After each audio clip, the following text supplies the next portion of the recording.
Vai boieiro rio abaixo, vai levando gado e gente, o sal grosso e a semente, e Porto de Corumbá.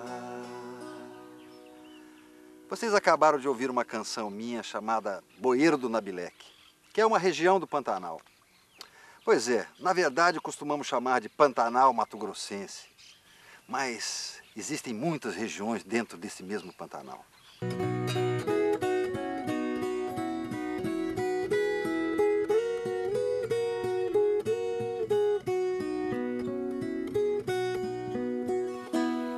Então, são várias regiões, como Poconé, Cáceres, Barão do Melgaço, Paiaguás, Inhecolândia, Rio Negro, Aquidauana, APA, região do Abobral, região do Jacadigo.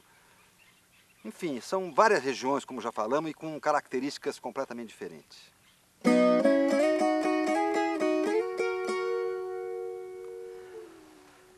Existem vários fatores que determinam a vida no Pantanal, mas o mais importante são as águas.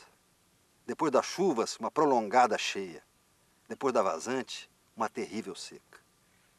Costuma-se dizer no Pantanal que a gente pode morrer afogado na cheia e pode morrer de sede na seca.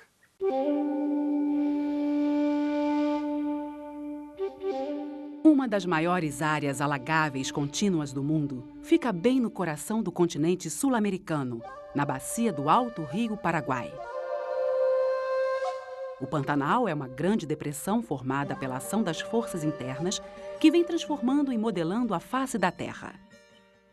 Ele teria surgido durante a última compressão da crosta terrestre na Cordilheira dos Andes, há cerca de 2.500.000 anos.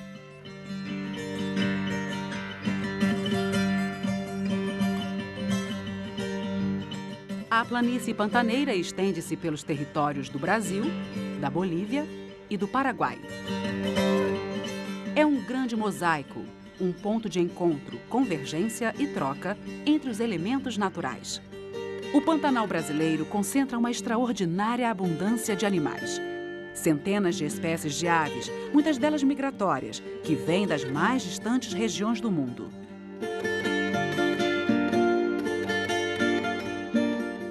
Mais de 400 espécies de peixes, inúmeras espécies de répteis e de anfíbios, e as maiores populações conhecidas de grandes mamíferos ameaçados, como o veado campeiro, o cervo do Pantanal, a ariranha e a onça-pintada.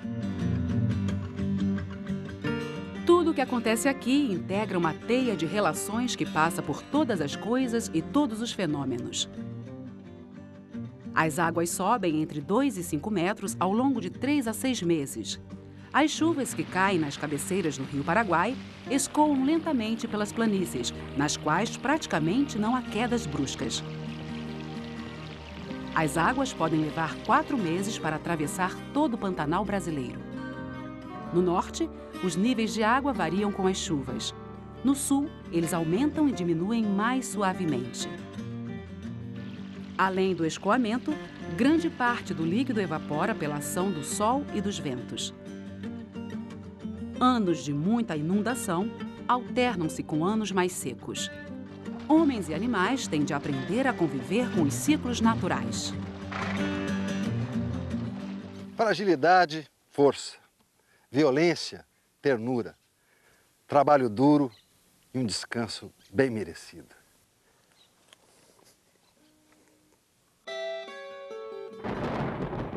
O calor aumenta e as chuvas caem de novembro a março.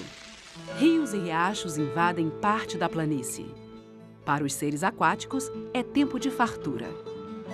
Os peixes que estavam presos nas baías passam a nadar nos campos alagados. A vegetação aquática se desenvolve. Começa o ciclo reprodutivo de muitos animais silvestres. A busca do alimento é uma aventura cotidiana. Todos dependem de todos. Se algo não der certo na cheia, vai faltar comida na seca.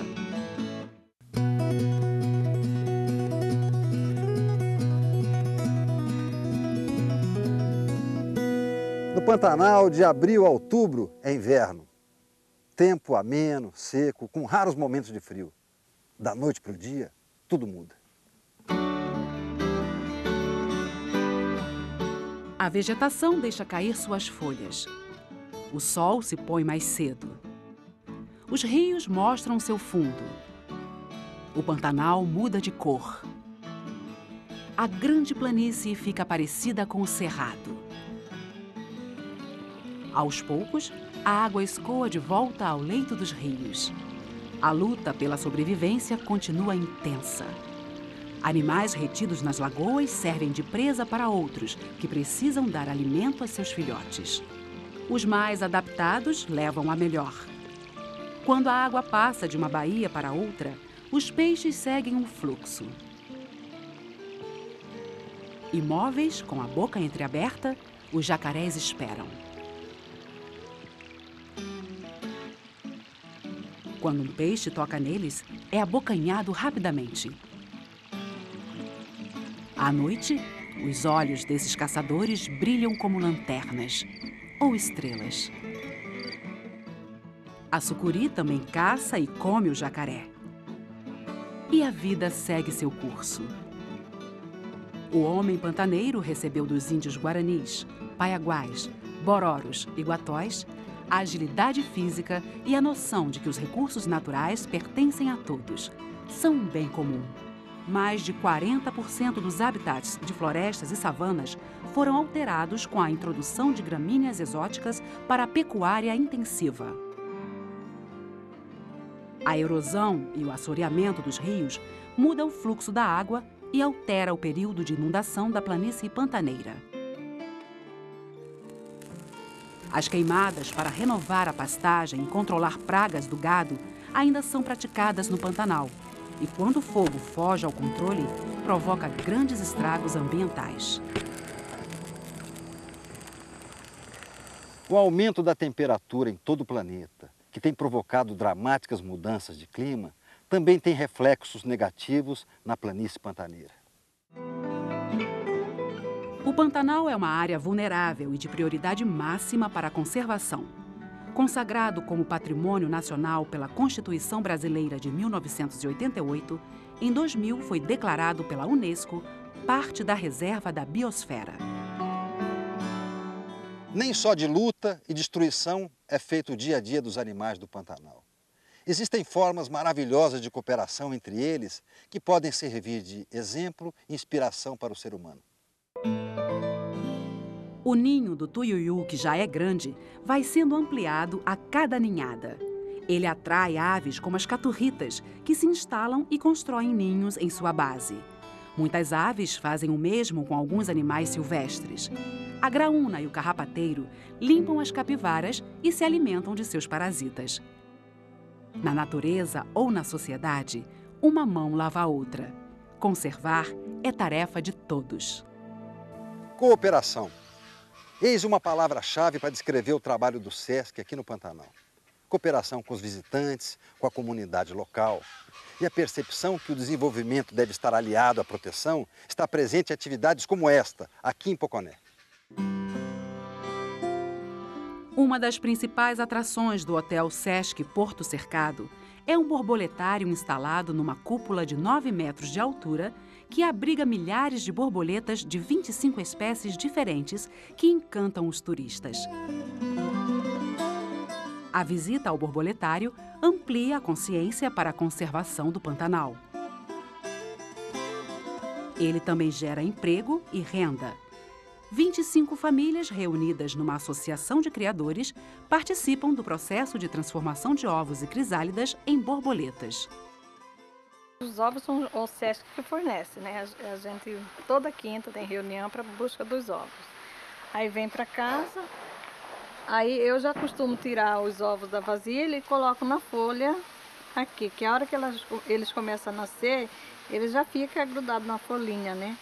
Que são esses aqui aí, ó. Esses aqui são filhotinhos pequenininhos. Aí eles vão crescendo, aí ele cresce, vai crescendo até chegar ao ponto de transformar. Ele começa a transformar, ela gruda na casinha em cima. Aí, quando está molinho, não pode tirar. Tem que tirar a hora que estiver durinho. A gente pega nele, tá durinho. Dona Leonide é a presidente da Associação dos Criadores de Borboletas. Lidar com a natureza faz muito bem a ela. Quando eu vejo uma borboleta, eu sinto uma emoção muito grande, me sinto feliz e realizada, né? Por devido que eu crio borboleta, solto para a natureza e estou cooperando com o meio ambiente.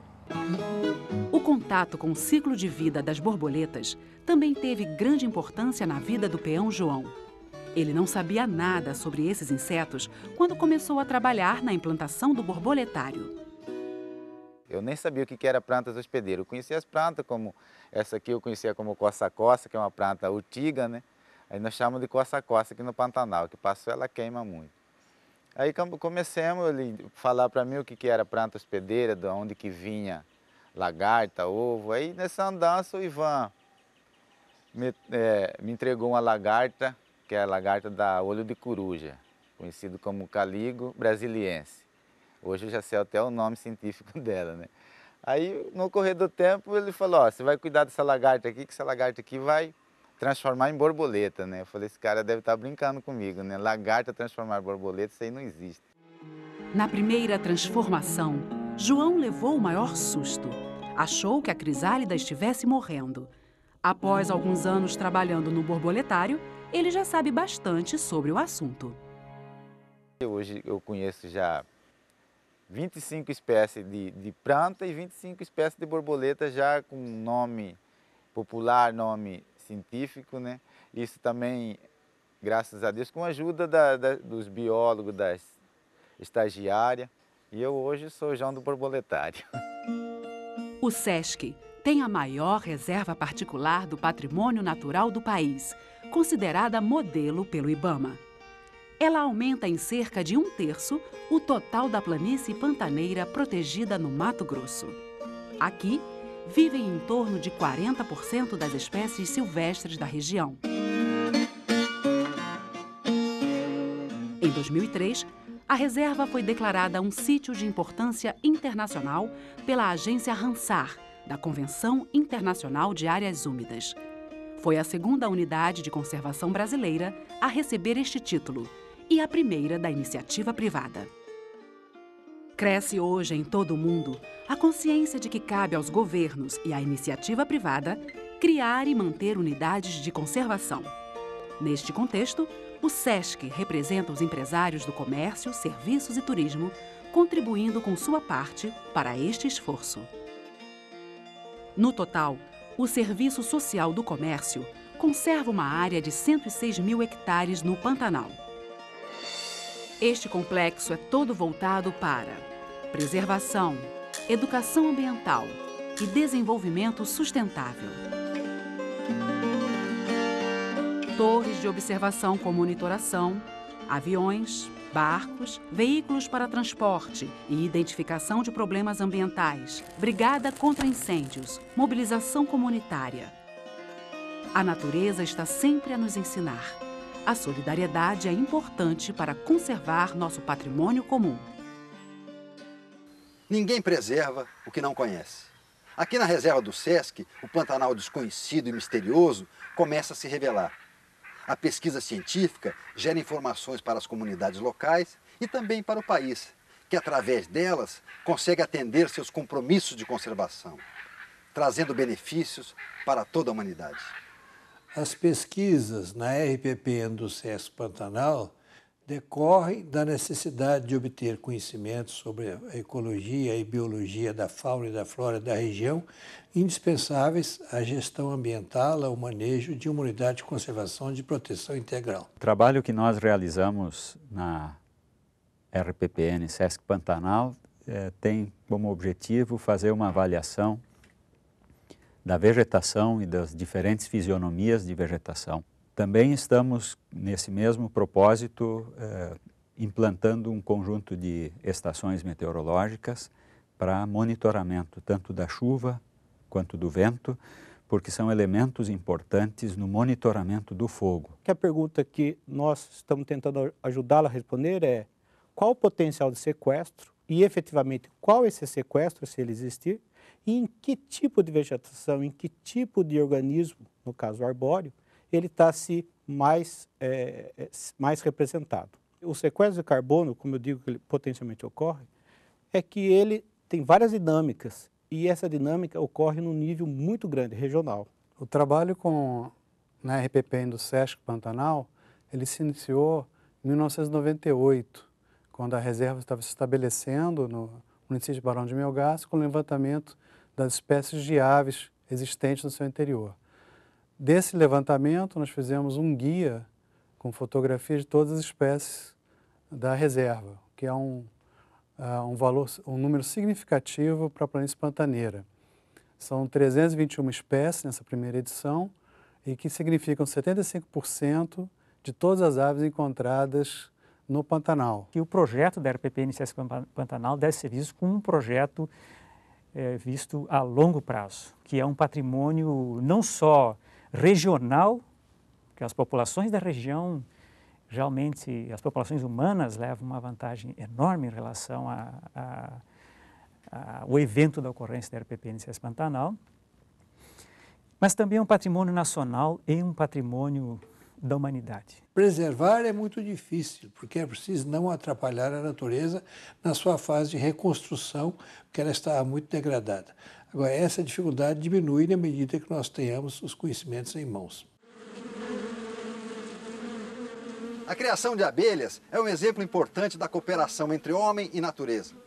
Aqui em Barão do Melgaço, fronteira norte da nossa reserva, as queimadas diminuíram. As pessoas perceberam que preservando árvores e flores, alimento das abelhas, recebem em troca um maravilhoso, incomparável mel do Pantanal. Mas quer uma vegetação. Como é que nós vamos criar essas abelhas? Se não tem vegetação, não tem florada, é a mesma coisa que nós não temos nada dentro da caixa. Ela vai produzir o quê? Não vai produzir nada se nós deixarmos a floresta queimar. O projeto Colmeia, realizado em parceria pelo SESC e SEBRAE, começou em 2004 com 10 famílias reunidas numa associação. 3 anos depois, já eram 22 famílias associadas nas comunidades de São Pedro e Retiro São Bento. A gente ajuda as pessoas desde captura,